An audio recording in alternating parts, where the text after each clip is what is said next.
પરમ કૃપાળુ પરમાત્માનું નિજ નામ ઓમ 3 વાર ઊંડો શ્વાસ લઈ ઓમકાર ધ્વનિ કરીએ.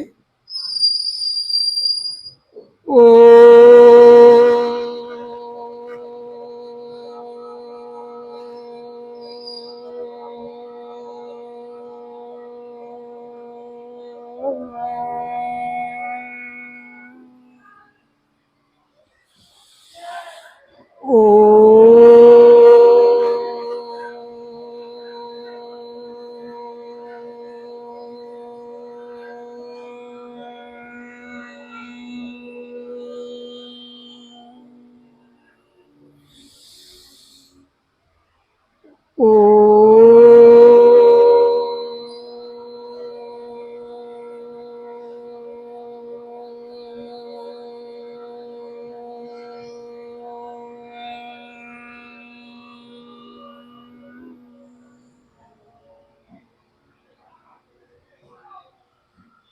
ઓમ વિશ્વાનિ દેવ સવિતર્દુરિતાનિ પરાસુવ યત ભદ્રમ તન્ન આસુવ. હે પરમ કૃપાળુ પરમાત્મા, હે દયાળુ, તું એવી કૃપા કર મારી અંદર રહેલા દુર્ગુણ દુર્વ્યસન એ બધા મારાથી કોષો દૂર થઈ જાય અને જેનાથી મારું કલ્યાણ થાય, જેનાથી મારી આત્મિક ઉન્નતિ થાય એવા સદ્ગુણોથી તું મને ભરી દે. સૃષ્ટિ સંવત 1,96,53,126 વર્ષ, વિક્રમ સંવત 2082, અષાઢ વદ ત્રીજ, તારીખ 13/7/2025, રવિવાર.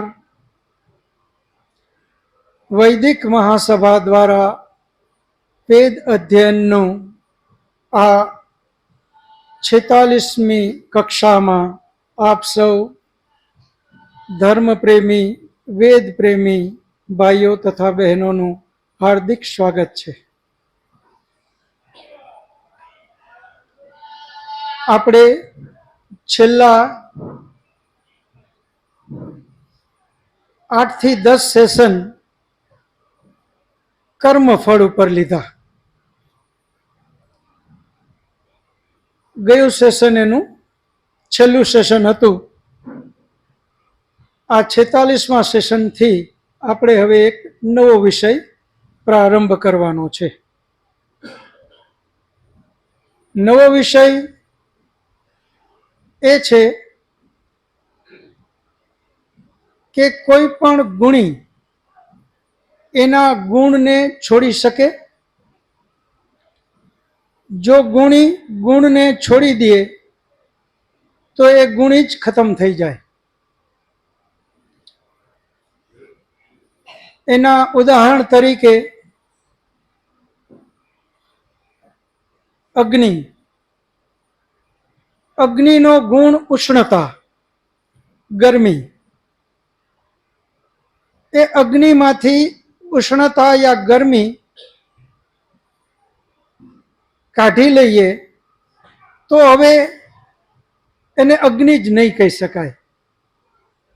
અગ્નિમાંથી ગરમી નીકળી જાય, ઉષ્ણતા નીકળી જાય તો એને અગ્નિ ન કહેવાય. અગ્નિનો સ્વાભાવિક ગુણ જ ઉષ્ણતા છે. એટલે અગ્નિમાંથી ઉષ્ણતાને કાઢી ન શકાય. અગ્નિ ઉષ્ણતા વગરની કલ્પના જ ન કરી શકાય, કેમ કે એ એનો સ્વાભાવિક ગુણ છે. એટલે આપણે નિયમમાં એમ કહી શકાય કે ગુણ ગુણીમાંથી ક્યારેય જુદો પાડી શકાય નહીં. આ નિયમ બની ગયો.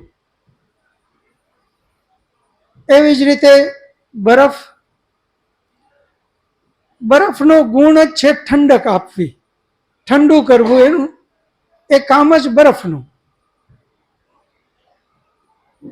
તો બરફને ઠંડક કાઢી લઈએ તો ઠંડક વગરનો બરફ હોઈ શકે ખરો? ઠંડક વગરનો બરફ હોય જ ન શકે. એટલે ગુણ ગુણીમાં કાયમી સાથે રહીએ. હા, ટેમ્પરરી એમાં બદલાવ કરી શકાય, પરંતુ એનો ગુણ એની સાથે જ રહે. જેમ કે જલ, જલનો ગુણ પણ શીતળતા. હા, એને ગરમ સ્ટવની નીચે રાખી અને ગરમ કરી શકાય, પરંતુ જેવો એમને જ મૂકી દીધું તો ફરી પાછો એના મૂળ સ્વરૂપમાં ઠંડકમાં આવી જાય. તો ગુણ ગુણીથી ક્યારેય જુદો પાડી શકાય નહીં. હવે મૂળ વાત એ છે કે જો ગુણ ગુણીમાંથી જુદો પાડી જ ન શકાતો હોય તો આપણે લોકોએ પૂર્વે કક્ષાઓમાં એક ચિંતન મનન કરેલું છે. એ ચિંતન મનન એ છે, આપણે આત્માના ગુણ વિશે ચિંતન મનન અભ્યાસ કર્યો છે. આત્માના ગુણ કયા કયા? કોણ કે છે? એક ગુણ કયો જોઈએ? આત્માનો ગુણ એક દેશી છે, બહુ સરસ. બીજો અનાદિ છે. અનાદિ હોય તો અનંત પણ હોય, કારણ કે જેનું આદિ જ નથી તો એનો અંત પણ નથી. અનાદિ છે તો અનંત છે. ત્યાર પછી નિરાકાર છે, ખૂબ સરસ. ત્યાર પછી અમર છે, બહુ સરસ. અમર પણ છે. હજુ જે સીધું આપણે લાગુ પડે છે, આપણે બધા અનુભવીએ છીએ, એ સુખ દુઃખની લાગણી છે. સુખ અને દુઃખ એ આત્માનો ગુણ છે. એવું જ હજી આપણને લાગુ પડે એવો ગુણ રાગ અને દ્વેષ. રાગ અને દ્વેષ પણ આત્માનો ગુણ છે. સુખ દુઃખ રાગ દ્વેષ, તો એના જ પર્યાયવાચી શબ્દો પ્રીતિ અપ્રીતિ. કારણ કે રાગ દ્વેષ ત્યાં જ હશે જ્યાં પ્રીતિ અને અપ્રીતિ હોય, અને જ્યાં પ્રીતિ અને અપ્રીતિ હોય ત્યાં જ સુખ અને દુઃખ હોય. જે ગમે છે એ જ ગમે છે જ્યાં આપણને સુખ મળે. જે નથી ગમતું, અપ્રીતિ છે, એ જ નથી ગમતું જ્યાં આપણને દુઃખ મળે છે. જે ગમે છે એના પ્રત્યે રાગ રહેવાનો છે, અને જે નથી ગમતું એના પ્રત્યે દ્વેષ રહેવાનો છે.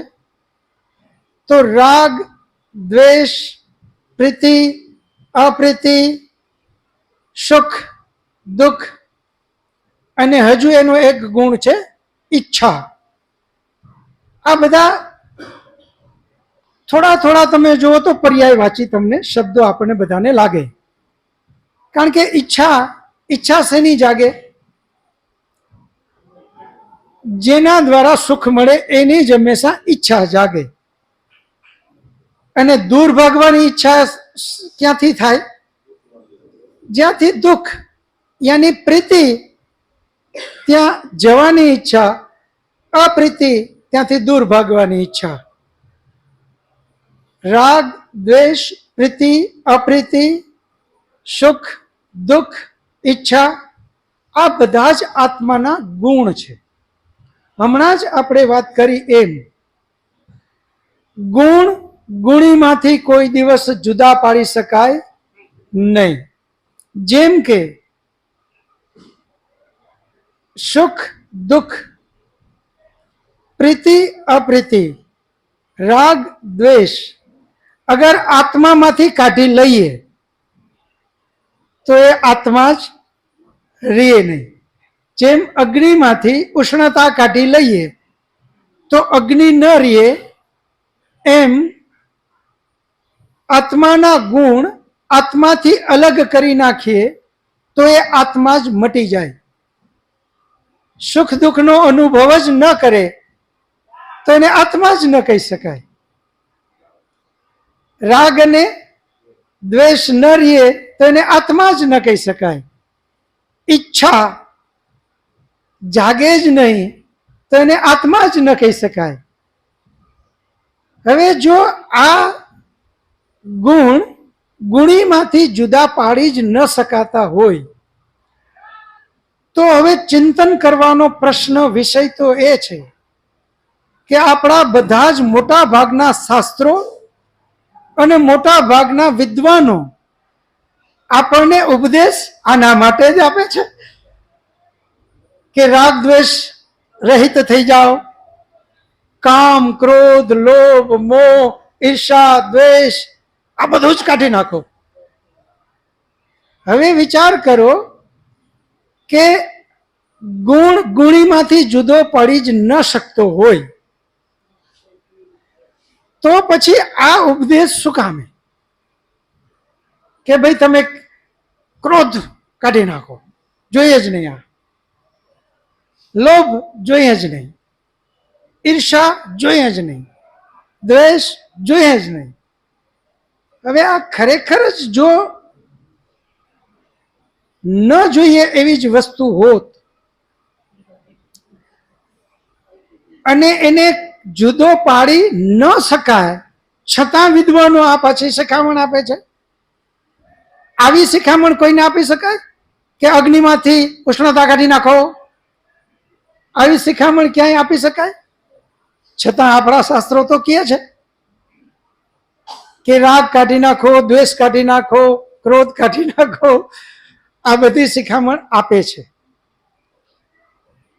તો અહીંયા કાંઈક ચિંતન મનન કરવાનું જરૂર છે કે જે ગુણ ગુણીમાંથી જુદો પાડી જ ન શકાતો હોય છતાં પણ આવા શિખામણ, આવો ઉપદેશ આપણા શાસ્ત્રોએ આપે છે અને આપણા વિદ્વાનો પણ આપે છે. અહીંયા એક વાત વચ્ચે એ કરી લઈએ કે કોઈ ચિત્રકારે સરસ મજાનું ચિત્ર બનાવ્યું. હવે એ ચિત્રને જોઈ અને એક વ્યક્તિ એ ચિત્રના અવગુણ માંડ્યા કેવા, આવું ચિત્ર થોડું હોય, આમાં તો આટલી ખામી છે, આમ છે, તેમ છે. તો એ જે ખામી કાઢવી છે એ ખરેખર ચિત્રની ખામી છે કે ચિત્રકારની ખામી છે? કોની ખામી છે? ચિત્રકારની ખામી કાઢીએ છીએ આપણે. ચિત્રની ખામી નો કાઢવાનો મતલબ જ એ છે કે ચિત્રકારની ખામી કાઢવી. તો અહીંયા પણ આપણે જાણતા અજાણતા જે કાંઈ આ વાતો કરીએ છીએ એમાં ખામી જ્યારે કાઢવાની વાત આવે ત્યારે ચિત્રની ખામી કાઢવામાં આપણે ભૂલથી ચિત્રકારની ખામી કાઢીએ છીએ. અહીંયા ચિત્રકાર એટલે કોણ? પરમાત્મા. તો પરમાત્મા તો કોઈ દિવસ ભૂલ કરે જ નહીં, પરંતુ આપણે પરમાત્માને દોષી ગણવા માંડીએ કે આવી પ્રકૃતિ પરમાત્માએ બનાવી જ ન હોત તો વાંધો શું હતો? આપણે બધા કેવા પ્રેમથી જીવતા હતા, આનંદથી જીવી લેત. એને આ માયા મૂકી એટલે આપણી હેરાનગતિ આવી ને. આપણે પરમાત્માને દોષી માનીએ છીએ.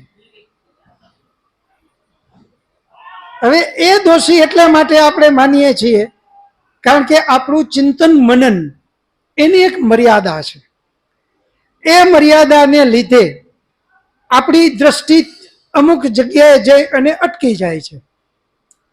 આપણી દ્રષ્ટિને ખૂબ આગળ વધારવાની જરૂર છે. હવે અહીંયા આપણે એ ચિંતન મનન કરીએ કે ઈર્ષા, દ્વેષ, રાગ આ બધું જ જો આત્માનો ગુણ હોય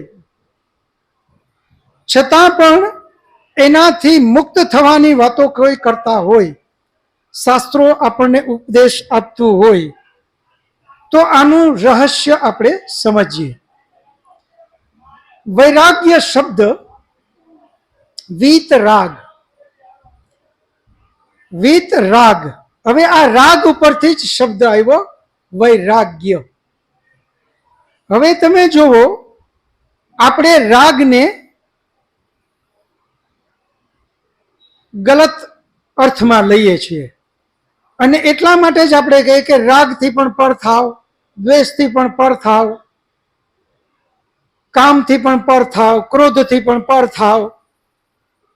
તો હવે અહીંયા ચિંતન મનન એ કરવાનું છે કે જો ખરેખર આ નકામી વસ્તુ જ હોત તો એ આત્માનો ગુણ હોત જ નહીં.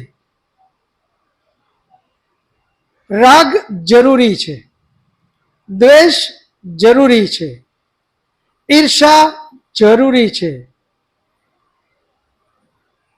પ્રીતિ જરૂરી છે, અપ્રીતિ જરૂરી છે. કઈ રીતે?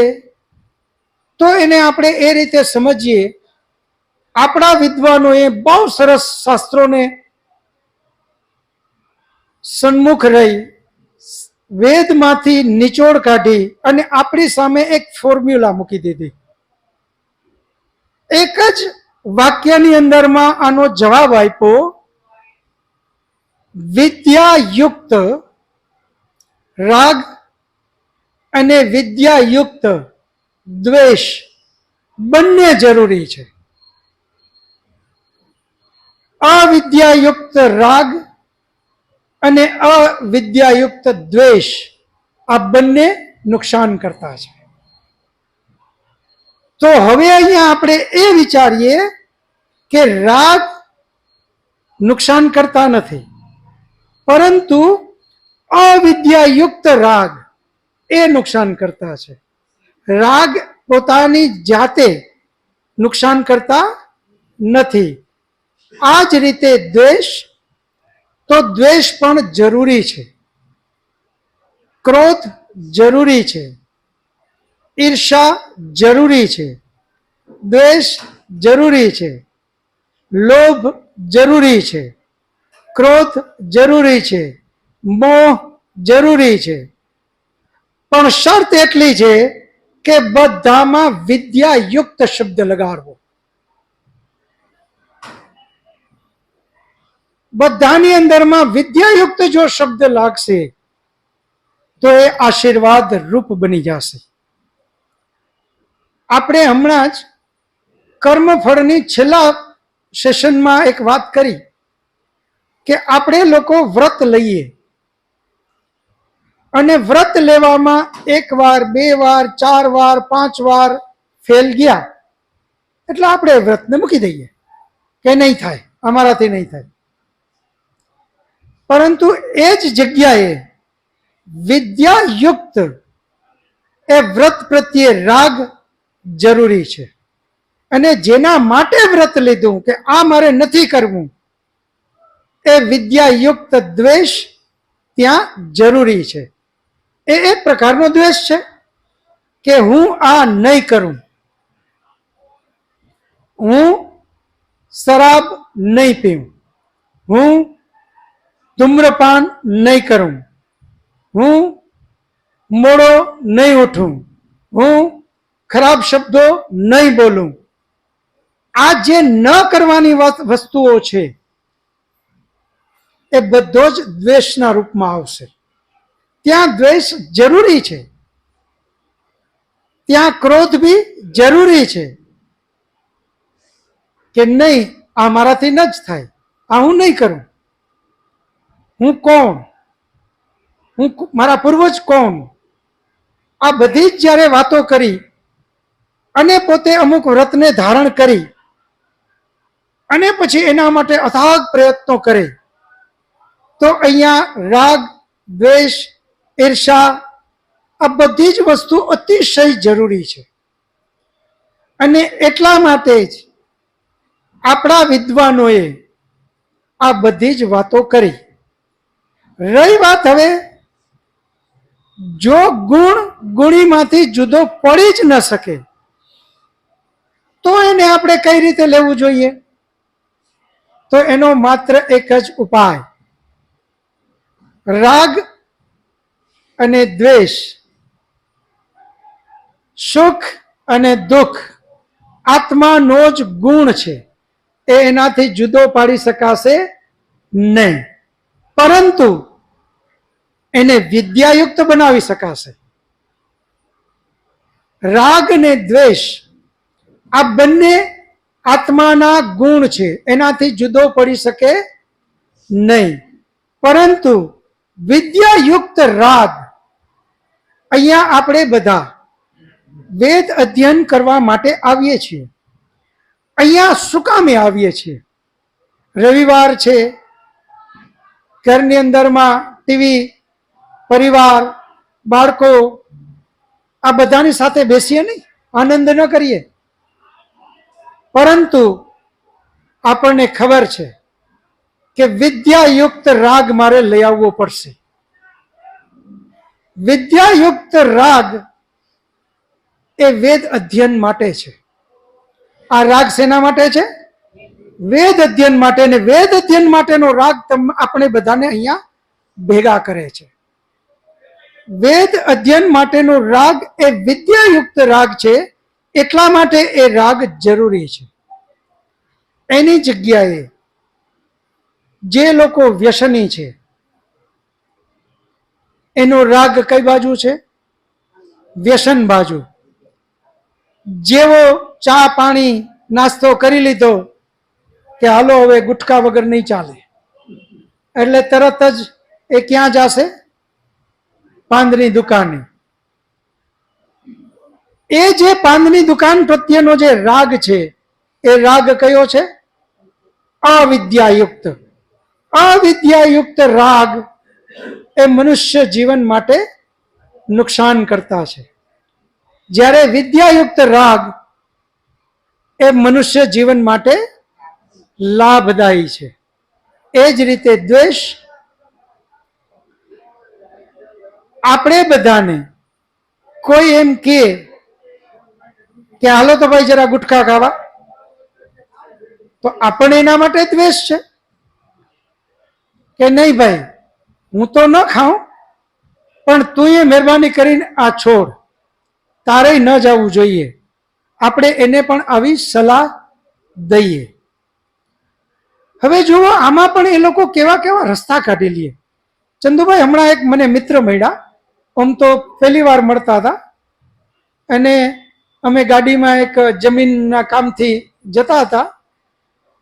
એને ખબર પડી કે અમે વિદેશથી અહીંયા આવ્યા, તો એના મગજમાં છાપ એક એવી ઊભી થઈ કે વિદેશથી આવ્યા તો અહીંયા જામશે આપણી એમ. એટલે એને બધી જ આદતો, એટલે હળવેકથી વાત શરૂ કરી કે મારા ફલાણા ડોક્ટર મિત્ર છે, અમે ભેગા થઈએ સાંજે અને આનંદ કરીએ. એમ કરતા કરતા કરતા કરતા એને 15 નામ લીધા. પછી મારાથી ન રહેવાનું, એટલે મેં એને કીધું કે ભાઈ તમે આ 15 જેટલા આવા નામ લીધા, એમાં આવી જ બધી વાતો કરી, ખાવું પીવું ફલાણું, જે ન કરવાના ધંધા. તમારો કોઈ સારો મિત્ર જ નથી? આ 15 જણાના નામ લીધામાં આવા જ બધા લિસ્ટમાં, અને ગભરાણો. હવે જુઓ એની હોશિયારી ને ચાલાકી. પણ અમે લઈએ તો બધા લિમિટમાં, એમાં કોઈ લિમિટ બાર ના જાય, અને એ પાછું સારું છે. અમારા હારે ડોક્ટરો બધા લે કે હેલ્થ માટે ખૂબ સારું, આમ આમ ને એના બહુ ભરપૂર વખાણ માંડ્યા કરવા કે આ તો હેલ્થ માટે સારું, આ કરવું જોઈએ, આ આમ થાય, આ તેમ થાય. જ્યારે બહુ વખાણ કર્યા પછી મેં એને કીધું, અમે મારા ઘરમાં મને વહેલું ઉઠવાની ટેવ, હું વહેલો ઉઠી જાઉં, કસરત કરવા વયો જાઉં, યોગ પ્રાણાયામ આ બધું કરું, આવી અને ફણગેલા મગ ને આ બધું ખાવું, આ બધું જ હેલ્થ માટે ખૂબ સારું છે. એટલે હું મારી પત્નીને આ ધરાર કરાવડાવું છું, મારી દીકરી દીકરાને આ ધરાર કરાવડાવું છું. તમે જે આ અડધી કલાકથી વખાણ કરો છો કે આ બહુ સારું, તો તમારા પત્ની નહીં તમે કરાવતા હશો, તમારા દીકરા દીકરી નહીં કરાવતા હશો, અને ગગુંજાણો એ કોઈ દી કરે જ નહીં. એટલે આ કેટલી બધી એની પોતાની જાતને છેતરે છે, કેટલી મોટી છેતરપિંડી કરે છે. એક બાજુ એમ કહે છે કે આ તો બહુ સારું, અને આપણે એને કહીએ કે તો તમારા પત્ની કે દીકરા દીકરી તો એ કરે જ નહીં. મેં કીધું મારે દીકરા દીકરી ના કરે, પણ હું ધરાર કરાવડાવું. આ કરવું જ પડશે, આના વગર નહીં ચાલે. યજ્ઞ ઘરમાં થવો જ જોઈએ, આના વગર જમવાનું નહીં મળે. હું ધરાર કરાવડાવું, તો એ કદાચ ન કરે તો તમારે તો કરાવડાવવું જોઈએ, કારણ કે તમે જ કહો છો કે તો બહુ સારું. એટલે કહેવાનો અર્થ, જે રાગ, દ્વેષ, ઈર્ષા, લાગણી, પ્રેમ જ્યાં વિદ્યાયુક્ત છે એ ખૂબ જ જરૂરી છે. અને જે અવિદ્યાયુક્ત છે એ પોતાની જાતને છેતરવા માટે છે. એ એમ સમજે છે કે હું બીજાને છેતરી લઉં, પણ ખરેખર તો એ પોતાની જાતને છેતરે છે. એ રાગ એનો તરત જ ખ્યાલ આવી જાય કે મારો દીકરો એ કોઈ દિવસ કરે નહીં. હવે તો તને રાગ શેના માટે છે, તો આ વખાણ શેના માટે કરે છે? આટલું જ જો સારું લાગતું જ હોય હૃદયથી તો તું ખોટું બોલે છે, તારી જાતને છેતરે છે. એટલે કબૂલ કર્યું કે વાત તો સાચી. એટલે અહીંયા આપણે લોકો જ્યાં જ્યાં પણ ઈર્ષા દ્વેષની વાત આવે તો તરત જ ઘાસોટીના પથ્થર ઉપર ઘસીએ કે જ્યાં મને ઈર્ષા છે એ વિદ્યાયુક્ત છે તો એ જરૂરી છે, જ્યાં મને દ્વેષ છે એ વિદ્યાયુક્ત છે તો જરૂરી છે, જ્યાં મને રાગ છે એ વિદ્યાયુક્ત છે તો જરૂરી છે. આપણે દેશી ભાષામાં શબ્દ વાપરતા હોઈએ છીએ, ઘી ફાયદો કરે, પરંતુ એનું પ્રમાણ હોય.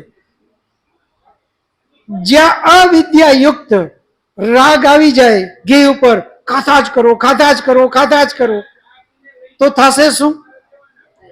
એ જ ઘી જે જીવન માટે ખૂબ જ જરૂરી, એ જ ઘી આપણને નુકસાન કરતા થશે.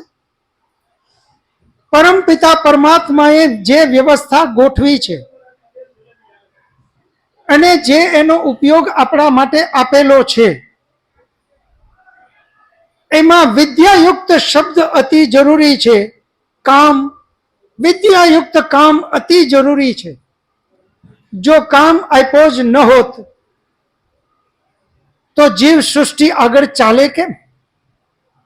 કામ વગર જીવ સૃષ્ટિ શક્ય જ નથી. પરંતુ અવિદ્યાયુક્ત કામ એ શ્રાપ રૂપ છે, વિદ્યાયુક્ત કામ આશીર્વાદ રૂપ છે, વિદ્યાયુક્ત લોભ આશીર્વાદ રૂપ છે. લોભ કરીએ, એક પણ પૈસો, એક પણ પાય ગલત દિશામાં ના જાય, એક પણ પૈસો ખોટી રીતે વેડફાય એના માટે પીડા થાય, પરંતુ એ જ રૂપિયાની ખરેખર જ્યાં જરૂર છે તો ત્યાં પાછા એટલા જ ઉદારતાથી એ વાપરે. તો વિદ્યાયુક્ત લોભ પણ જરૂરી છે, એમ વિદ્યાયુક્ત દાન, એ પણ જરૂરી વિદ્યાયુક્ત છે. જ્યાં આપણે પૈસો ખૂબ જ વેડફવા માંડે, બેફામ વાપરે, તો એ જ પાછું એનો અભિશાપ બનીને આવશે. કારણ કે પૈસો છે તો પૈસો છે, તો એનો મતલબ એ થાય કે એનો ઉપયોગ એ ધારે એવો કરી શકશે. અને જો એ વિદ્યાયુક્ત નહીં હોય તો એ જ પૈસો એને નરકાગારની ખાઈમાં ધકેલી દેશે. તો દરેક જગ્યાએ આપણે વિદ્યાયુક્ત શબ્દ વાપરીએ. જ્યાં વિદ્યાયુક્ત જે કંઈ કરીએ છીએ એ બધું જ જરૂરી છે. કામ, ક્રોધ, લોભ, મોહ, ઈર્ષા, દ્વેષ, અહીંયા સુધી કે વૈરાગ્ય શબ્દ, એ વૈરાગ્ય પણ એક જાતનો દ્વેષ છે, પરંતુ વિદ્યાયુક્ત દ્વેષ છે. વિદ્યાયુક્ત દ્વેષ એની પરાકાષ્ઠા, એનું નામ જ વૈરાગ્ય. વૈરાગ્ય એ શબ્દ બીજો કંઈ જ નથી. વિતરાગ, વિદ્યાયુક્ત દ્વેષ એક પરાકાષ્ઠા સુધી પહોંચી જાય પછી એના પ્રત્યે કોઈ જાતનો ન ઈચ્છા ન કોઈ રે, એનું નામ જ વૈરાગ્ય. આપણે આગળ પણ વાત કરી, વ્રત અને વૈરાગ્ય એમાં બહુ મોટો ફરક છે. વ્રત જ્યાં લે ત્યાં કાળજી રાખવી પડે. ઘણા એમ કહેતા હોય કે અમારા સંત સ્ત્રીઓનું મુખ ન જોવે. આ વ્રત છે. વ્રત એટલા માટે લેવું પડે કે ભૂલ થવાના પૂરા ચાન્સીસ છે, એટલા માટે એ વ્રત લે. જ્યારે વૈરાગ્ય એ પરાકાષ્ઠા છે. જેણે જિંદગીમાં ક્યારેય શરાબની બોટલ ટીપું પોતાના આ જીવન ક્યારેય શરીરમાં ગયું નથી, એવા વ્યક્તિને અલગ અલગ બ્રાન્ડની બોટલો વાળો એક મોટો હોલ એની અંદરમાં મોકલી દો. એને નક્કી નહીં કરવું પડે કે હવે આમાં હું અંદર જઈશ તો મને, કારણ કે એને ઈચ્છા જ નથી. વૈરાગ્ય શરાબ પ્રત્યેનો, એ ક્યારેય એમાં સ્લીપ નહીં થાય. એનું નામ વૈરાગ્ય. એ બોટલ હાથમાં લેશે, સરસ મજાની, અને ગમે એવું લાગે તો જોશે, ફરી મૂકી દેશે. વળી બીજી બોટલ હાથમાં લીધી, જોશે, વળી મૂકી દેશે. એને ક્યારેય એવી ઈચ્છા નહીં થાય કે યાર આટલી સરસ સરસ બ્રાન્ડ છે તો આપણે જરા ટેસ્ટ કરીએ, કારણ કે એને વૈરાગ્ય છે. જેણે વ્રત લીધું, ખૂબ પીતો હતો અને હવે નક્કી કર્યું કે હવે મારે નથી પીવું, અને જો એને ક્યાંક પીવાની પાર્ટીમાં મોકલાઈ જાય તો આંખ બંધ કરીને આમ દૂર જઈને બેસી જશે કે જો હું આમાં ગયો ને તો નક્કી 2 પેગ લાગી જશે. આ વ્રત છે. વ્રત માટે નક્કી કરવું પડે, વ્રત માટે નિર્ણયો લેવા પડે, વ્રત માટે દૂર રહેવું પડે. જ્યારે વૈરાગ્ય માટે એને કોઈ જાતનું કાંઈ જ નક્કી કરવાની જરૂર નથી. એ કોની બાજુમાં છે એનાથી એને કોઈ ફરક ન પડે. એનું નામ જ વૈરાગ્ય. અને વૈરાગ્ય અંદરથી ઉપજે. જે પૂજ્ય સ્વામી દયાનંદ સરસ્વતીજી, એવા કોઈ વિરલાઓ, કોઈ મહાપુરુષો જ હોય કે જેને બચપણમાંથી વૈરાગ્ય, એનું જીવન ચરિત્ર જોઈએ આપણે તો ખ્યાલ આવશે કે ધનાઢ્ય પરિવારમાં જન્મ લીધો, સુખ સુવિધામાં કાંઈ જ કમી નહીં, પણ અંદરથી વૈરાગ્ય. આ બધું કોના માટે? હું જો આત્મા હોઉં તો આત્મા એટલે કોણ? ખરેખર હું શેના માટે આવ્યો? મારે શું કરવું જોઈએ? હું જઈશ તો ક્યાં જવાનો? મૃત્યુ એટલે શું? આ બધા પ્રશ્નો એને ઘેરી લીધા. આટલા ધનાઢ્ય, અચાનક એને ખબર પડી કે મારી તો સગાઈ કરી દેવાના છે, લગ્ન કરવાના છે. રાતોરાત ઘર છોડીને વયા ગયા. ખૂબ પૈસાના શ્રીમંતના દીકરા હતા, સોનું ખૂબ પહેરેલું હતું. સાયલાની બાજુમાં જ કેવાતા સંન્યાસીઓ એને ભટકાઈ ગયા.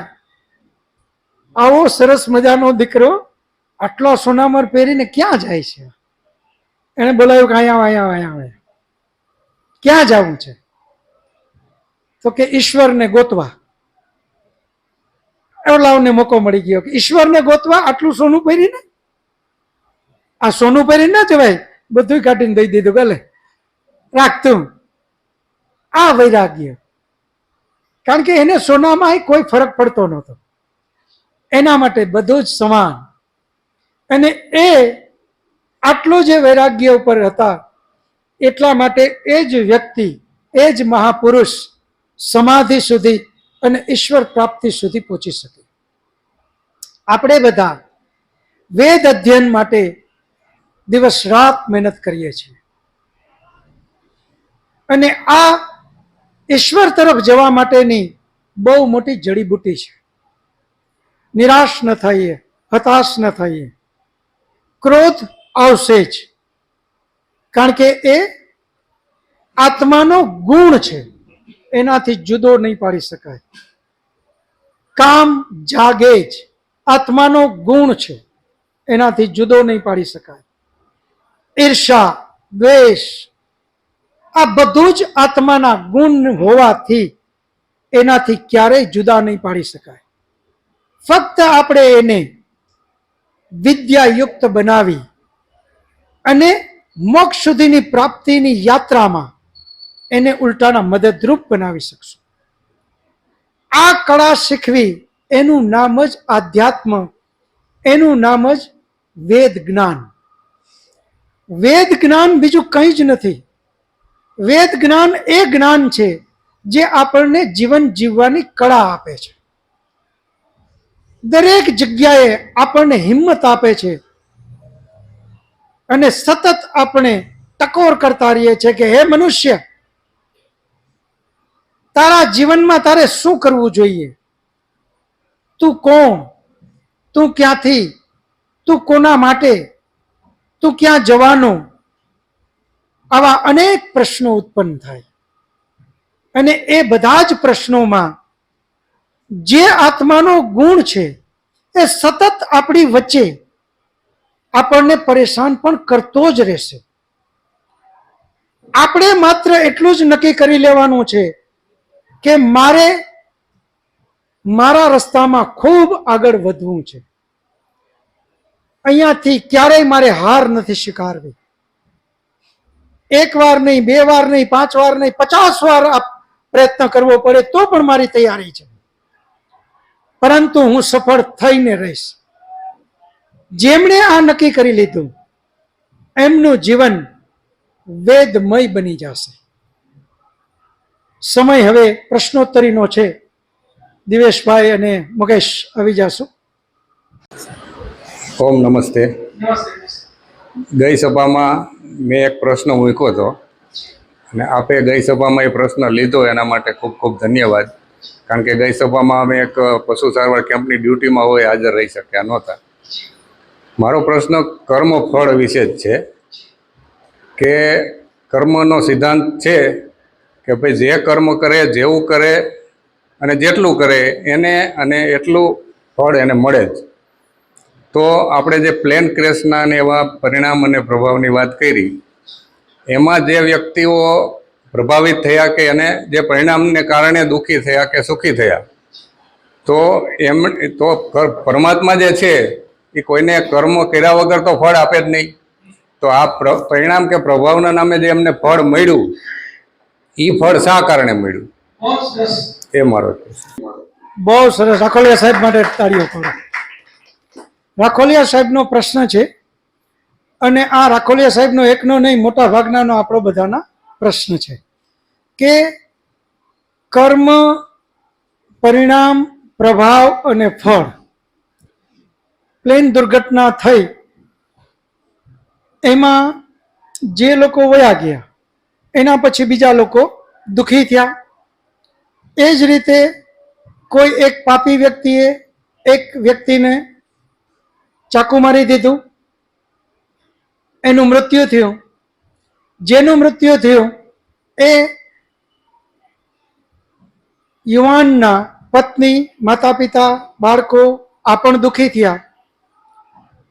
તો કરે કોઈ અને ભોગવે કોઈ, આવું શું કામે?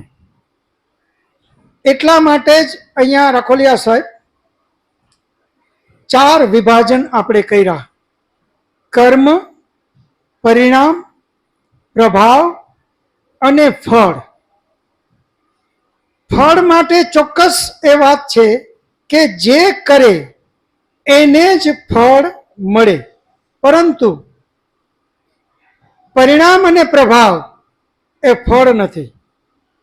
એટલે ત્યાં એ શબ્દ લાગુ પડશે નહીં. પરિણામ અને પ્રભાવ એ અલગ વસ્તુ છે, એ ફળ નથી. ફળ જે કરે એને જ મળે. ફળ હંમેશા જે કરે એને જ મળે. જેવું કરે એવું જ મળે, જેટલું કરે એટલું જ મળે. પરંતુ પરિણામ અને પ્રભાવ એ સાવ અલગ વિષય છે. એટલા માટે એક ચાકુ એક ભાઈએ મારી દીધું, એક યુવાનને. કર્મ કોણે કર્યું? ચાકુ મારનારે. તો પરમાત્મા ફળ એ ચાકુ મારનારને જ આપશે. પરંતુ અહીંયા 2 અલગ લોકો દુઃખી પણ થયા. જેને ચાકુ માર્યું એ ચાકુ લાગી ગયું, એને પીડા થઈ, દુઃખી થયા, હોસ્પિટલમાં ગયા, એકાદ વીક એની ટ્રીટમેન્ટ ચાલી, પરંતુ એને બચાવી ન શકાણું. તો એ યુવાન પણ દુઃખી થયો અને એના મૃત્યુ પછી એના ઘરના બધા દુઃખી થયા. તો ચાકુ મારવું એ કર્મ છે, એક બીજા દોષી માણસ દ્વારા. એનો દોષ છે, એને ચાકુ માર્યું, એને કર્મ કર્યું. કર્મ કર્યું એટલે પરિણામ એને મળશે એવું નથી. પરિણામ એનું શું આવ્યું? તો જેને ચાકુ માર્યું એનું મૃત્યુ, એ એનું પરિણામ છે. એનું મૃત્યુ એના પ્રભાવથી એના પત્ની, બાળકો, માતા પિતા, મિત્રો, સગાવાલા બધા જ દુઃખી થયા. એનો પ્રભાવ છે. હવે આને સમજવા માટે કે ભાઈ આ જે પરિણામ જે છે અને પ્રભાવ એ તો કારણ વગરના દુઃખી થયા ને. તો એના દુઃખનું શું? એ મૂળ પ્રશ્ન તમારો છે. વિષય અલગ છે, ફળ નથી. આને શું ફળ ભોગવું એ શબ્દ ત્યાં નહીં લાગુ પડે. એને પરિણામ અને પ્રભાવ શું કામે ભોગવો એ શબ્દ લાગુ પડશે. અને ભોગવો તો એ કારણ વગરના દુઃખી થયા. તો હવે કારણ વગરના દુઃખી શું કામે થયા? એને તો કંઈક ખોટું કર્યું નહોતું, એને તો કર્મ કર્યું જ નથી. કર્મ કરે એને ફળ મળે એ તો સમજ્યા, પણ આણે કાંઈ કર્મ ન કર્યું છતાં દુઃખી શું કામે થયા? આ તમારો પ્રશ્ન છે. તો હવે આને સ્ટેપ બાય સ્ટેપમાં એ રીતે સમજીએ.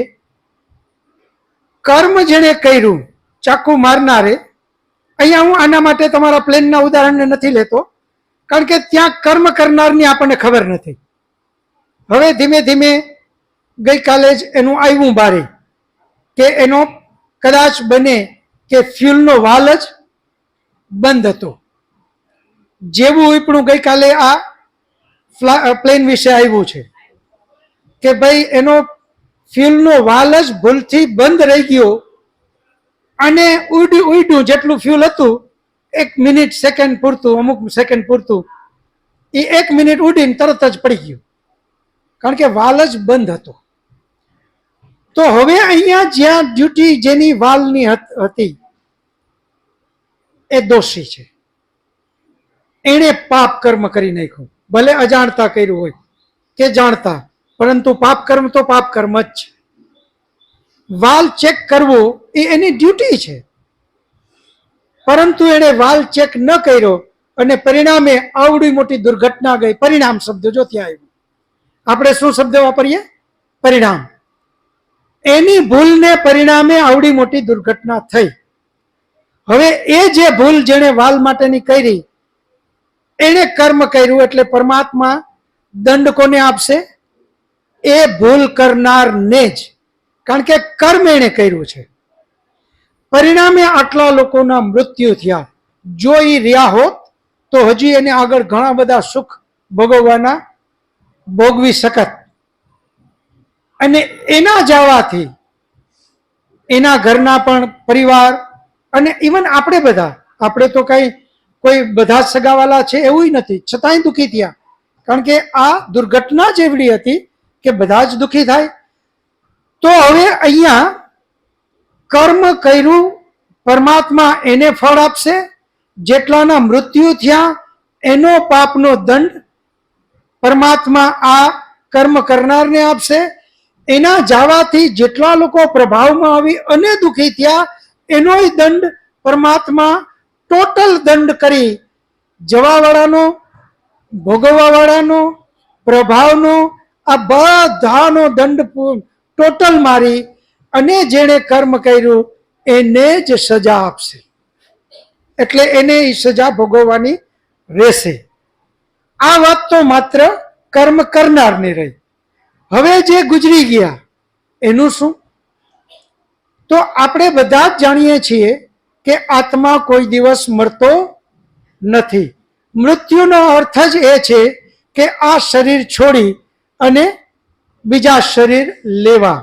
તો પરમાત્મા એની યાત્રા, એના જે આ જન્મની અંદરમાં જે કાંઈ સુખ સુવિધાઓ આપવાની હતી આ બધું જ એને ક્રમશઃ આગળ વધારાનું આપી જ દેશે. એટલે એ આત્માઓને કોઈ નુકસાની ભોગવવાની નથી.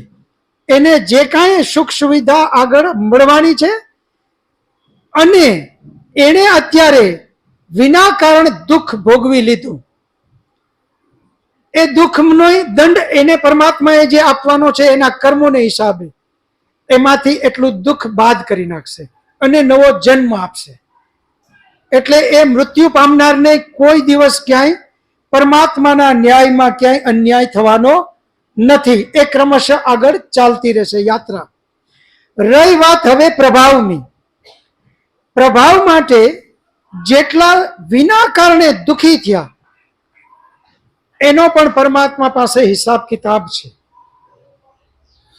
વિના કારણે જે દુઃખ એને ભોગવવા પડ્યા, જે ખરેખર એના કર્મના હિસાબે નથી, તો હવે પરમાત્મા એ બધાને એના કર્મને હિસાબે જે દુઃખ આપવાના છે ત્યાં બાદ કરી નાખશે. અત્યારે જે ઓલરેડી દુઃખ ભોગવી લીધા વિના કારણે એના કોઈ કર્મને હિસાબે એને આ દુઃખ નથી. આ તો કોકના કર્મનો પ્રભાવ છે. એને પ્રભાવને હિસાબે દુઃખી થાય છે. તો હવે એ દુઃખ પરમાત્મા એને આગળ જે એના કર્મને હિસાબે દુઃખ આવવાના હતા ત્યાંથી એને બાદ બાકી કરી નાખશે.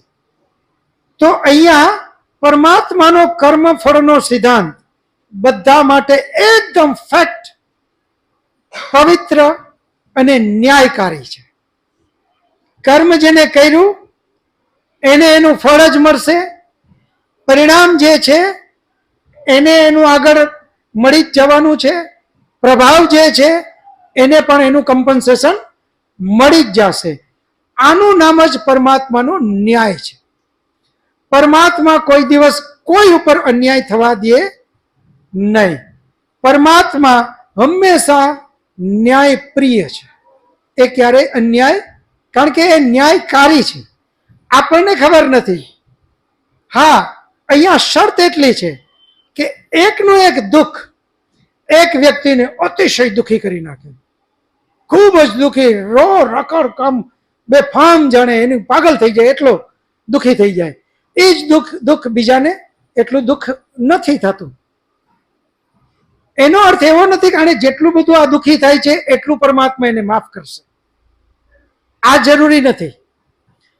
એમાં પણ પરમાત્મા પાસે એના ફિગર રેડી જ છે કે આ દુઃખ આવ્યું તો એનું દુઃખ આટલું જ, આ એની પાસે નક્કી છે. એનો મતલબ એક બહુ સંત વિદ્વાન છે એ તો દુઃખી જ નથી થતા, તો એને તો પછી દુઃખ માફ કરવાની જ ના રહે. એવું નથી. અને એક વ્યક્તિ અતિશય દુઃખી થઈ જાય તો એવું નથી કે એનું તો ઘણું બધું દુઃખ માફ થઈ જશે. એમાં પણ પરમાત્માનો ન્યાય છે. એક સુખ એક વ્યક્તિને કઈ સુખી કરી જ નથી શકતું. આપણે છીએ આવા સરસ મકાનમાં રહેતા હોય અને આપણને એક રૂમની ઓયડીમાં રહેવા મોકલે તો આપણે દુઃખી થશું, અને જે રોડ ઉપર સૂવે છે એને ઓયડી આપે તો એ સુખી થઈ જશે. એટલે સુખ અને દુઃખ એનું આપણા બધાના જે પેરામીટર છે એ તો આપણી લેવલ ઉપર આધારિત છે, પરંતુ પરમાત્મા પાસે આના પણ બધાના પેરામીટર ફિક્સ છે કે આટલું સુખ તો એને આટલું જ ગણવાનું, આટલું દુઃખ તો એને આટલું જ ગણવાનું. આપણને ખબર નથી કે એના પેરામીટરમાં કેટલું રડવું જોઈએ, એના પેરામીટરમાં કેટલું સુખી થવું જોઈએ, એ આપણને ખબર નથી, પણ એની પાસે પાછું આ બધું જ ફિક્સ છે. એટલે આપણે હંમેશા આ 4 પગથિયાને કાયમી ધ્યાન રાખશું. કર્મ કરનાર, પરિણામ, પ્રભાવ અને ફળ. ફળ હંમેશા કર્મ કરનારને જ મળે. પરિણામ આ કર્મ કરનાર વ્યક્તિએ કયું કર્મ કર્યું એનું પરિણામ કોઈ હોઈ શકે, અને એ પરિણામને આધારે ઘણા બધા દુઃખી થાય, એ પ્રભાવ હોઈ શકે, પરંતુ ફળ એ નથી. પરિણામ અને પ્રભાવ એ અલગ વસ્તુ છે. ફળ તો માત્ર કર્મ કરે એને જ મળે. પરિણામ અને પ્રભાવને એને પણ પરમાત્મા આગળ એનું કમ્પન્સેશન આપી દે છે, એટલે એના માટે પણ કોઈ ચિંતા કરવાની જરૂર નથી. બીજો કોઈ પ્રશ્ન હોય? સાહેબે રાખોલિયા સાહેબે સાહેબ કર્મફળ માટે પ્રશ્ન ઉઠાવ્યો છે, તો કર્મફળ ઉપર મારો એક બીજો નાનો પ્રશ્ન છે. જો કે વિષયાંતર થાય છે, પણ કર્મફળ વિશે પ્રશ્ન પૂછી લો. હવે સાહેબ, આધિદૈવિક, આધિભૌતિક, આધ્યાત્મિક, આપણા દ્વારા આપણે જે કર્મ કરીને દુઃખી થઈએ છીએ અને બીજા દ્વારા દુઃખ આવે છે, આપણે જાણીએ છીએ. હવે એમાં ભગવાન પૂર્તિ કરે છે. હમણાં આપણે વાત કરી તમે કે એના માટે થઈને પ્લેન ક્રેશમાં જે બાકીની જે વ્યક્તિઓ એનું ભગવાનનું પૂર્તિ કરી દે છે, બરાબર.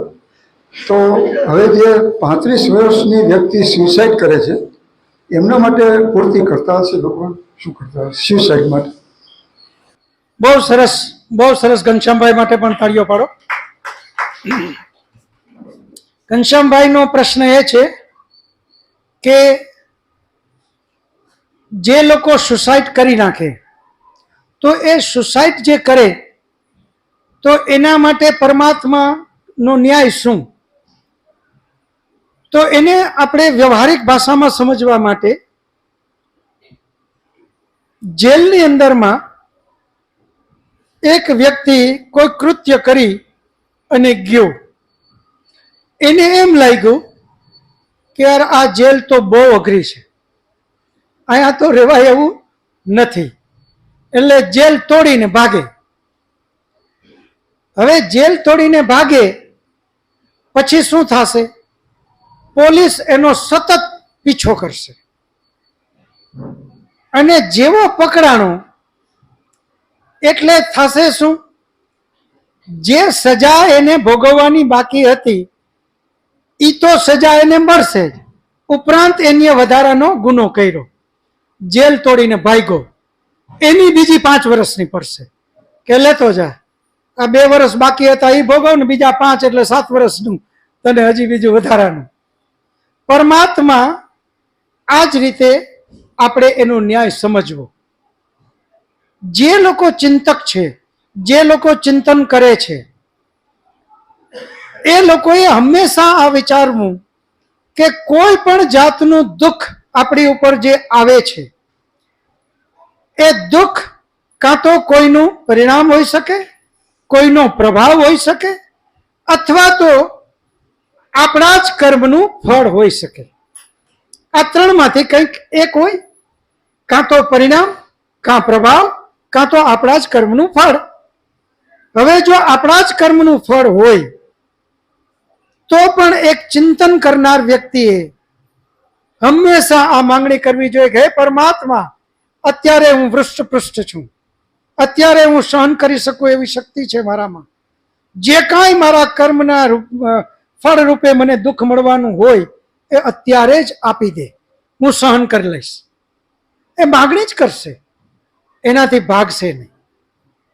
જો કોઈનું પરિણામ અથવા પ્રભાવને હિસાબે દુઃખ હોય તો પણ એક ચિંતન કરનારો વ્યક્તિ ચલિત નહીં થાય. તો પણ એને ખબર છે કે આ તો કોઈએ પાપ કર્મ કર્યું છે, એનો પ્રભાવ મારા ઉપર આવ્યો છે, અને એ પણ મને આગળ બાદ પાછું થવાનું જ છે.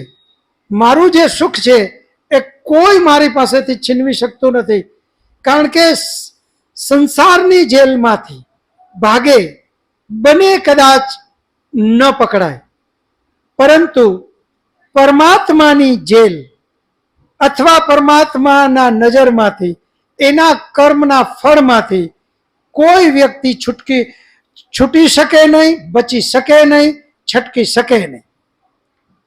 તો આ જે ચિંતન મનન કરનાર વ્યક્તિ છે એ કોઈ દિવસ સુસાઇડ નહીં કરે.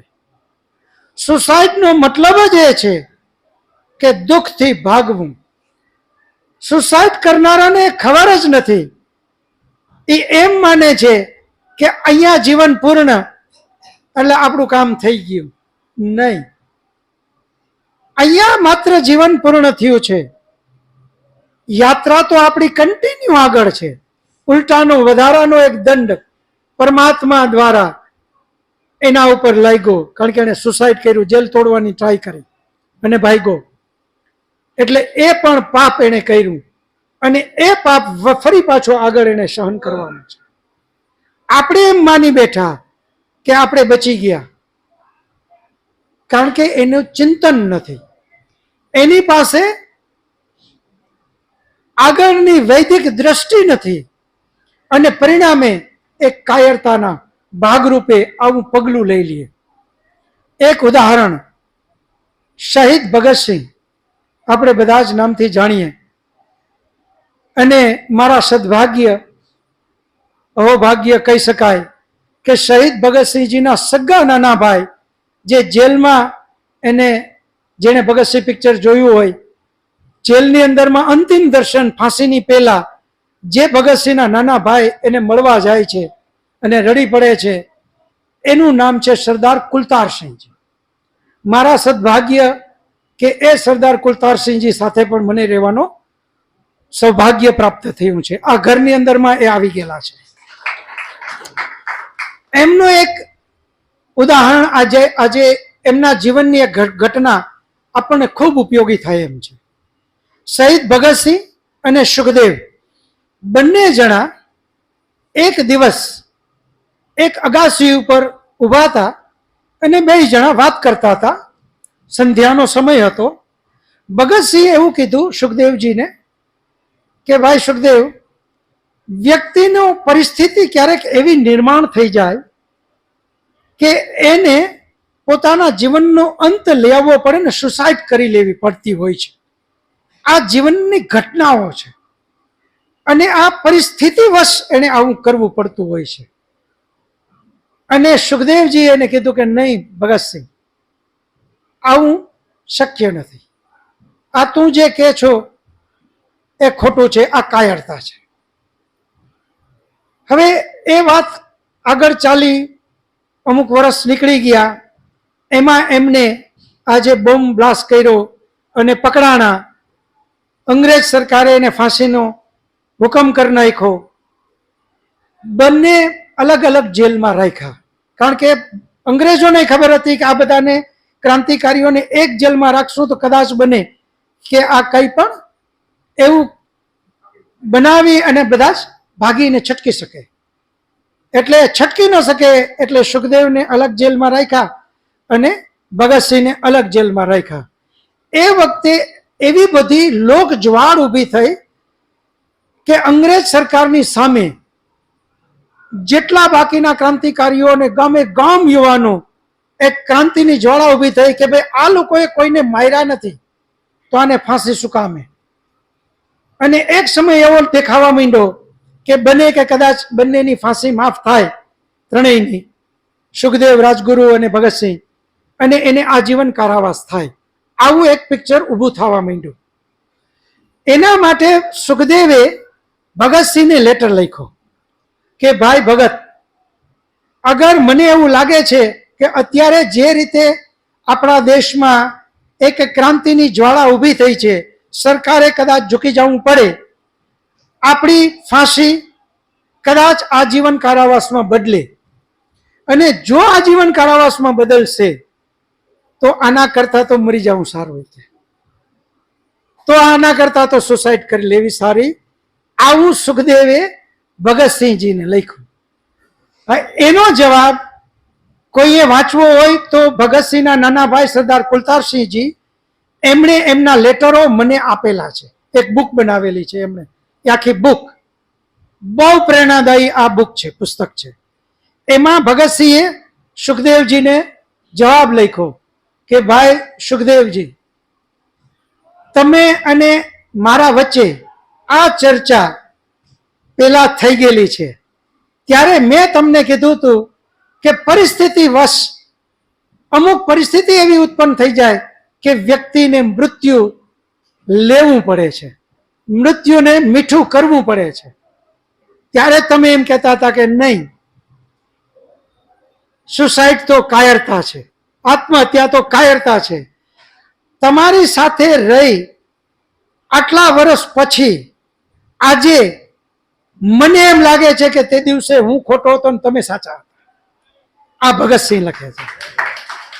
એણે એમ કીધું કે આપણે બધાને જ્યારે જેલમાં લઈ આવ્યા, અંગ્રેજોએ ભયંકર અત્યાચાર કર્યો, આપણે બધા એની સામે ઉપવાસ આંદોલન કર્યું. એમાં ભાઈ બટુકેશ્વર દત્ત, એણે અન્નનો દાણો ન લીધું, પાણી ન લીધું, અને શહીદ થઈ ગયા, પણ સુસાઇડ ન કર્યું અને આત્મહત્યા ન કરી. આપણે પણ જો આજીવન કારાવાસ થાય અને આપણા ઉપર અત્યાચાર હશે તો ફરી પાછા આંદોલન કરશું, શહીદ થઈ જશું, પણ આત્મહત્યા તો ન જ કરીએ. આ પ્રેરણા, આ જે અંદરની વાતો, એ વેદ, ઉપનિષદ, દર્શનશાસ્ત્રો આ આપણને શીખવે છે. જીવનની અંદરમાં જીવન કેમ જીવવું એની દ્રષ્ટિ આપવી, એ જ આપણા શાસ્ત્રો, આપણા વિદ્વાનો, આપણા ઋષિમુનિઓનું કામ છે. સમય મર્યાદા છે. સમય, બેન તમારે કંઈક પ્રશ્ન છે ફટાફટ એક લઈ લઈએ. હાલો, હવે 2-3 વખતથી બેન કહે છે અને બેનનો વારો આવે, સમય પૂર્ણ થાય છે. ઉભા થઈને બેન પ્રશ્ન. એવું કાંઈ નથી. મને એક ભાઈ એવો પ્રશ્ન કર્યો કે તમે વૈદિક સભામાં જાઓ છો? મેં કીધું હા. તો કે મારો પ્રશ્ન સુરેશભાઈને પૂછતા આવજો કે પિતૃ કાર્ય કરવું કે ન કરવું. મેં કીધું હું તમને આને જવાબ આપી દઉં. પિતૃ કાર્યનું કાંઈ અમારા વેદમાં આવતું નથી. સુરેશભાઈ કે એના પહેલા તમને જવાબ હું આપી દઉં. તો કે ના, મારા જવાબ લેતા આવજો કે છે. તાળીઓ પાડો. પિતૃ કાર્ય કરવું જ જોઈએ. પિતૃ કાર્ય કરવું જ જોઈએ. આપણા ઉપર આ બધાનું ઋણ છે. પિતૃ એટલે શું? પિતર શબ્દ ઉપરથી પિતૃ શબ્દ આવેલો છે. જેમની પાસેથી આપણે જ્ઞાન મળે છે, જેમની પાસેથી રક્ષણ મળે છે, જેમની દ્વારા આપણે જન્મ મળ્યો છે, જેમના દ્વારા જીવન મળે છે, આ બધા જ આપણા પિતર છે, પિતૃ છે. એમની સેવા કરવી એ આપણા બધાનું કર્તવ્ય છે. એમની સેવા કરવી જ જોઈએ. હવે જે વાત એ ભાઈએ જે પ્રશ્ન પૂછ્યો છે, જે અર્થમાં, એ અર્થ છે અલગ. એને પિતૃ ગણે છે જે ગુજરી ગયા. તો એનો જવાબ તો માત્ર શોર્ટમાં એ છે કે આપણે બધા જ ક્યાંકથી ગુજરીને જ અહીંયા આવ્યા છીએ. આપણે બધા ક્યાંકથી તો ગુજરાત ને. તો ન્યા આપણા માટે એ કોઈ ખીર નાખે છે, કોઈ કઈ કઈ નાખે, કોઈ દી આપણામાં આવ્યું આપણા પેટમાં? જો આપણને ન મળતું હોય તો હવે આપણે ખોટી મહેનત ના કરવી.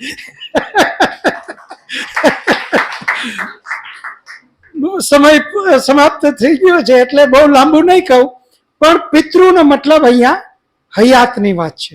માતા પિતાની ખૂબ સેવા કરો, દાદા દાદીની ખૂબ સેવા કરીએ, કાકા કાકી, માતા પિતા, ભાઈ બહેન, જે કાંઈ નાના મોટા બધા જ એની ખૂબ સેવા કરીએ તો આપણે પછી જરૂર નહીં પડે, પછી નહીં માંગે. અહીંયા જ આપણે કરવું જોઈએ અને આ વેદ વિધાન છે, આ વેદનું વિધાન છે. હવે બધા જ આપણે ટટાર બેસી શાંતિ પાઠ કરશું. ઓમ ધ્યો શાંતિરંતરિક્ષમ શાંતિ પૃથ્વી શાંતિરાપઃ શાંતિરૌ ષધયઃ શાંતિः વનસ્પતયઃ શાંતિર્વિશ્વે દેવા શાંતિર્બ્રહ્મ શાંતિ સર્વં શાંતિ શાંતિરેવ શાંતિ સમા શાંતિરેધિ. ઓમ શાંતિ શાંતિ શાંતિ. सर्वेभ्यो नमः. सबको सादर नमस्ते जी. नमस्ते नमस्ते नमस्ते नमस्ते नमस्ते.